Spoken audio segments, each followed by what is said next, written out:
Em Recife, as pichações têm um significado particular, já que por onde se anda, você encontra um muro pichado. Um Uber de lá me contou que a cidade era toda pichada assim apenas no centro, onde fica a burguesia. Já nos bairros periféricos, não se encontrava nenhum muro riscado, como se as pichações fossem uma forma de protesto. As pichações não riscam só as paredes, mas riscam os céus. Não riscam só o espaço, mas riscam o tempo. O tempo. O tempo é relativo. O tempo passa de formas diferentes em cada um dos estados do Brasil. Pernambuco não foge à regra. O tempo passa bem mais devagar por lá, como se tivesse um buraco negro por perto, onde as décadas passam como minutos e os minutos como décadas. Essa sensação do tempo é palpável. O que encapsula bem essa sensação é a Torre Malakoff, que começou a ser construída no ano de 1853. Ela foi construída como um observatório astronômico e uma base militar. Recebeu esse nome pois o povo pernambucano na época recebia notícias da Guerra da Crimeia pelo jornal. A guerra começou no mesmo ano da construção da torre. Malakoff vem de uma torre da Crimeia, região na disputa entre a Rússia e a Ucrânia, que resistiu no cerco de Sebastopol, em meio à guerra.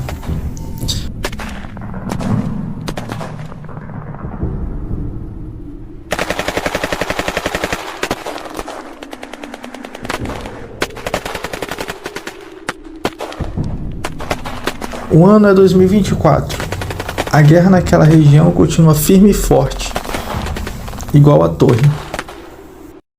Dentro desse mesmo jornal que fala da Torre Malakoff, se encontra a história de um roubo de uma jangada e uma fuga de um escravo.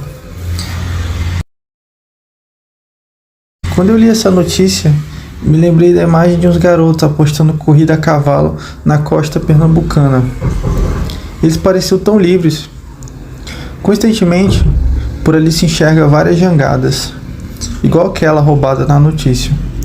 Depois os cavalos entraram dentro da água, formando um arco-íris que lembrou vagamente a bandeira de Pernambuco. Por causa da Revolução Pernambucana, as cores do arco-íris representam a liberdade, igualdade e fraternidade. Contudo, como mostrado na notícia do jornal, eles ainda perpetuavam um modelo escravista. Por isso, o tempo é acima de tudo revelador. Revelador, pois revela o motivo da Revolução Pernambucana ter dado errado. Não havia apoio popular algum. A elite revolucionária dialogava apenas entre si, excluiu quem sofria com a opressão severa.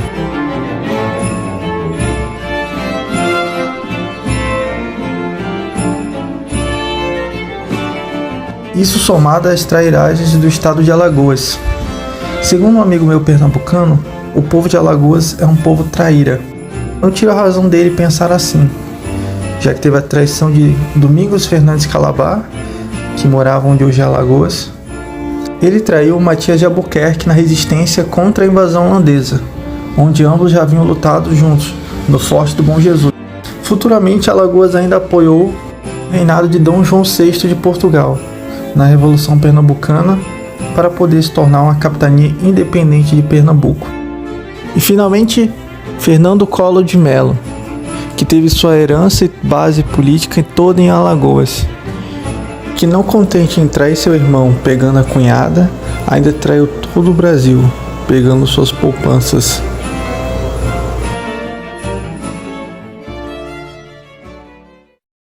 Pernambuco era enorme, mas foi tendo seu território diminuído como uma forma de punição pela má criação.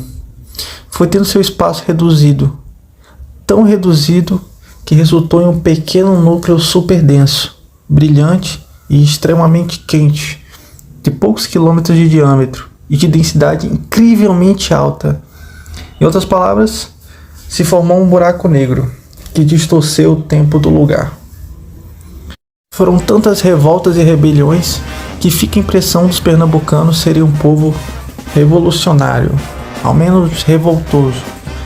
Dentro desse contexto histórico, onde surgiram grandes nomes, como Frei Caneca e a primeira presa política da história do Brasil, a Bárbara de Alencar, que organizou uma força de resistência no Crato, no Ceará. Os pernambucanos ainda foram apoiados pelos franceses para resgatar o Napoleão Bonaparte de seu exílio na ilha de Santa Helena, que obviamente não deu certo, e ele morreu de forma melancólica, assim como a Revolução. Revolução essa que estava longe de ser perfeita, já que os donos de engenho de cana-de-açúcar e do algodão mantiveram o modelo escravista, mantendo a monocultura na zona da mata, que permanece até hoje. Não só o tempo, como a própria arquitetura das cidades abre margem para essa revolução. É duro se ver uma arquitetura tão desigual e não esperar que o povo não se revolte, até porque a revolta é uma das coisas que nos faz humano. A revolta e a arte, as duas andam juntas. Por esse motivo que a pichação pode ter alguma declaração de amor, mas quase sempre é uma declaração política, pois junta a revolta e a arte. A pichação às vezes é como uma tela em branco. Está apenas lá parada e você preenche com a sua imaginação. Chagas. A pessoa que pichou isso não sabia que meu avô morreu de chagas, mas isso não me impediu de pensar sobre, nem de pensar na minha avó viúva. Minhas duas avós são viúvas, na verdade. As casas onde elas moram se encontram na mesma rua em Campina Grande, na Paraíba. A segunda rua mais feia do mundo, a Rua Chile. A Rua Chile é a prova que o amor pode nascer em qualquer lugar mesmo, já que foi a rua em que meus pais se conheceram, cresceram, se apaixonaram e depois se casaram. Eu nasci em Campina Grande, mas não fiquei muito tempo por lá. Me mudei muito de lugar com meus pais, que buscavam uma vida melhor, ou eles ao menos perceberam o quão horrível era a Rua Chile. Até que o destino me trouxe para um lugar que eu gostei de cara, justamente porque parece o oposto de Campina Grande. A única coisa que eu defendo da cidade em que eu nasci é o São João. Campina Grande tem o maior São João do mundo. Eu sempre defendi a reputação da minha cidade nesse quesito. Ao menos em alguma coisa ela é a maior do planeta Terra inteiro. O problema de Campina Grande é o que fazer nos outros dias do ano.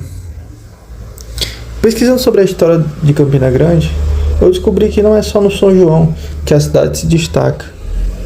Na virada do século XIX para o XX, Campina Grande só perdia para Liverpool, na Inglaterra, como a maior exportadora de algodão do planeta. Campina Grande ainda é relevante de alguma forma, graças à economia pujante da venda de algodão e o São João.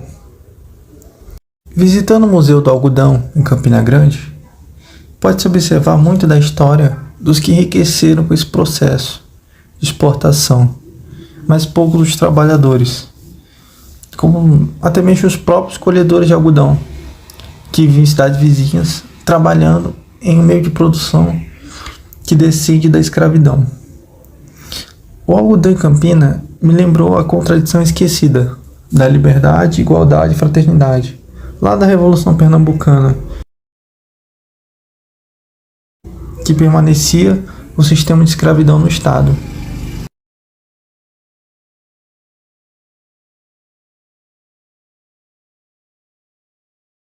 Por esse motivo que não dá para se falar de nada no Brasil sem incluir as mazelas causadas pelo racismo estrutural.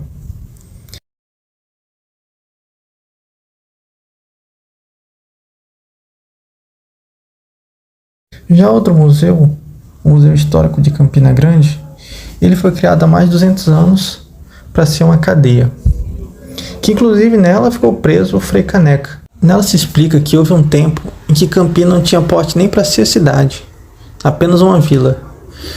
Vila Nova da Rainha, graças à rainha Dona Maria I, justamente a mãe de Dom João VI.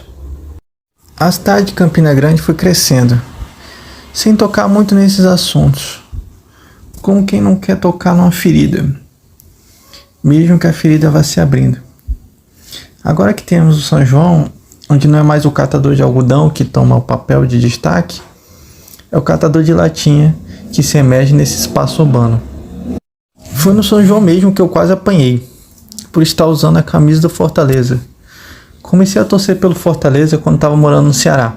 Eu pensei, eu moro aqui agora, preciso torcer para os times daqui. Comprei uma camisa oficial e tudo. Adorava vestir ela. Eu só não sabia que ela era ligada à facção da TUF, que por sua vez é aliada à torcida Jovem 13 do Galo, na Paraíba.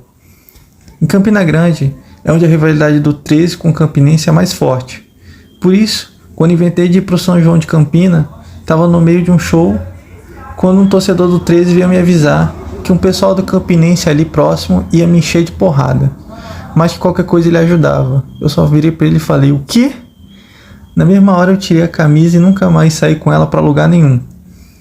Perdi a minha camisa favorita nesse dia. Eu não percebi na época, mas lembrando em retrospecto, essa história de quando eu quase apanhei é uma boa metáfora para minha relação com Campina Grande. Nem a cidade onde eu nasci me queria mais. Agora era um cidadão juazeirense. Juazeiro do Norte, a terra do padre Cícero, que segundo a lenda, ele abandonou o Crato para ir para o Juazeiro, pois havia muitas ladeiras no Crato, e ele não aguentava subir e descer tanta ladeira. Acho curioso essa lenda, pois se ele tivesse nascido em Olinda, ele tinha se picado para Recife, onde lá armaria uma outra revolução provavelmente.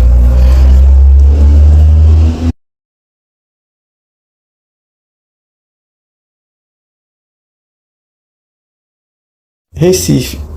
Se vê muito trabalho dentro das ruas de Recife. Parece até que os serviços que se tem por lá saíram de uma ficção científica. Uma mistura única entre o passado, o presente e o futuro. Frentista a gás, garis motorizados, eletricistas de mãos nuas, o encontro de Isaac Asimov com Santos Dumont, o encontro de Bárbara de Alencar com Santos Dumont. Em Recife se encontra a Rua do Bom Jesus, a rua em que fica a Torre Malakoff. É uma rua que, igual ao tempo, é reveladora, em todos os detalhes. É bem cuidada assim, principalmente por ser uma rua onde se vai tanto turista. Então é lógico que a prefeitura tem de investi-la e preservá-la. Não à toa a terceira rua mais bonita do mundo. Em contrapartida, em Juazeiro do Norte, existe a terceira rua mais feia do mundo, onde também se desembarcam turistas, os romeiros. Cerca de 2 milhões de romeiros por ano que passam por aqui na Rua Padre Cícero. Para não ser injusto, a Praça Padre Cícero não é das piores praças do mundo, mas descendo ela você não encontrará muita cultura ou histórias. Na Praça Padre Cícero, vemos alguns apóstolos do Bom Jesus. Podemos achar Pedro, Paulo, Bartolomeu. E onde está Judas? Em Alagoas. Sacanagem. Eu conheço tão bem esse lugar, pois eu andava muito por aqui. Na segunda rua mais bonita do mundo, na Rua São Francisco. A rua que fez eu me apaixonar por Juazeiro do Norte. Aqui nessa rua, eu caminhava 20 minutos de casa, subia direto nela e chegava até a Praça Padre Cícero, onde eu bebia cerveja na Alameda e assistia um filme aos finais de semana no Centro Cultural. A Rua São Francisco foi a primeira rua em que eu tive contato, quando cheguei em Juazeiro em 2018, onde eu morei por 4 anos. 4 bons anos. Aqui tudo pra mim era perto, faculdade, amigos, tudo que eu precisava estava perto, mesmo que a pé, pois meu pai nunca me deixou encostar no carro dele.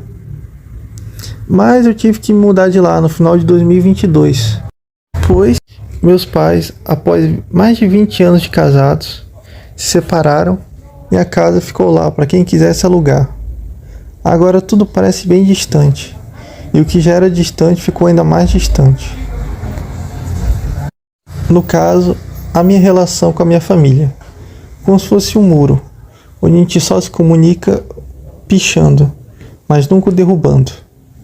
Retornei lá nessa antiga rua em 2024, só para ver como ela estava. Foi uma experiência nostálgica, mas sobretudo decepcionante. A rua não parecia mais ter o mesmo brilho. Lá onde a gente comemorou a vitória do Lula, Agora parecia um lugar abandonado, parado no tempo. Não sei até onde essa minha percepção da rua é algo real ou é uma ficção. Ao menos os gatos continuam a andar por lá. Agora parado no tempo. Ali estava, igual meu peito, com um buraco negro nele.